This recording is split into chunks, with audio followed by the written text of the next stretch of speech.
साथियों नमस्कार। शेख चिल्ली की कहानी तो जरूर सुनी होगी आप लोगों ने। जिस डाल पे बैठा है उसी डाल को की जड़ को काट रहा है, ये नहीं समझ रहा है कि वो डाल टूटेगी तो वो भी गिरेगा और डाल भी गिरेगी। साथियों, हमारे भारत में 60 साल तक राज करने वाले परिवार में एक ऐसा पुत्र जन्मा है जो विदेशों में जाकर भारत सरकार के लोकतांत्रिक प्रक्रिया के ऊपर प्रश्न चिन्ह उठाता है। पुलवामा में अगर हमला हो जाए तो उसकी जिम्मेवारी भी चुनाव का फायदा लेने के लिए वर्तमान सरकार पे लगाता है। सेना के ऊपर प्रश्न चिन्ह लगा के कहता है कि चाइना ने जमीन हड़प ली और सेना कुछ नहीं कर पा रही है या वर्तमान सरकार कुछ नहीं कर पा रही है। साथियों, ये सारे कृत्य में जो मनोवैज्ञानिक असर सेना के ऊपर और हमारी देश की जनता के ऊपर पड़ रहा है, इसे एक तरीके से मनोबल गिरा रहा है वो।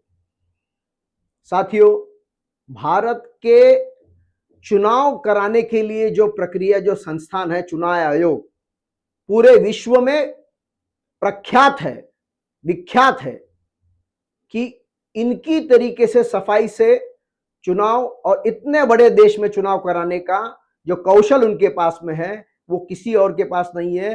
दूसरे देश के लोग आके वो कौशल देखने के लिए, सीखने के लिए अपना प्रयास करते हैं। लेकिन उस चुनाव आयोग के ऊपर प्रश्न चिन्ह लगा के ये कह रहे हैं कि वोट चोरी के अंदर सरकार के ऊपर चुनाव आयोग ज्ञानेश कुमार के ऊपर आरोप लगा रहे हैं। अगर न्यायालय कोई निर्णय सुनाता है तो न्यायालय के ऊपर प्रश्न चिन्ह लगाया जाता है। ऐसी कोई भी सरकारी संस्थान बची नहीं है जिसके ऊपर ये आरोपी की झड़ी लगाकर जनता के अंदर सरकार और संवैधानिक संस्थाओं पे अविश्वास का वातावरण पैदा कर रहे हैं।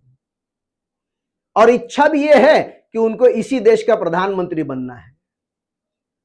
क्या इसमें और शेख चिल्ली में कोई समानता आप लोग पा रहे हैं?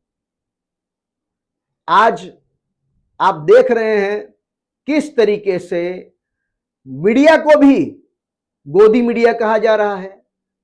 यानी जो हमारे लोकतंत्र के 4 स्तंभ हैं, इनमें से ऐसा कोई भी नहीं बचा है जिसके ऊपर एक अविश्वास लाने का प्रयास नहीं किया जा रहा हो।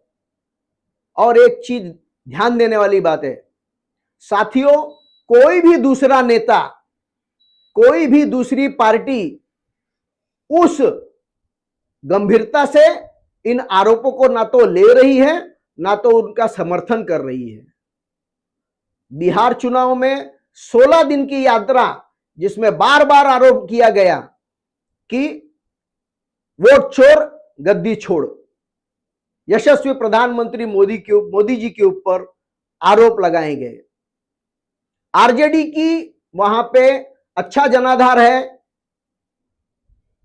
आरजेडी के नेता उनके साथ इस यात्रा में जरूर रहे, लेकिन जैसे ही उनकी यात्रा समाप्त हुई उन्होंने उस विचारधारा से, वोट चोर गद्दी छोड़ के नारे से अपनी दूरी बना ली और जनता से संपर्क करने का सीधा सीधा प्रयास कर रहे हैं तेजस्वी।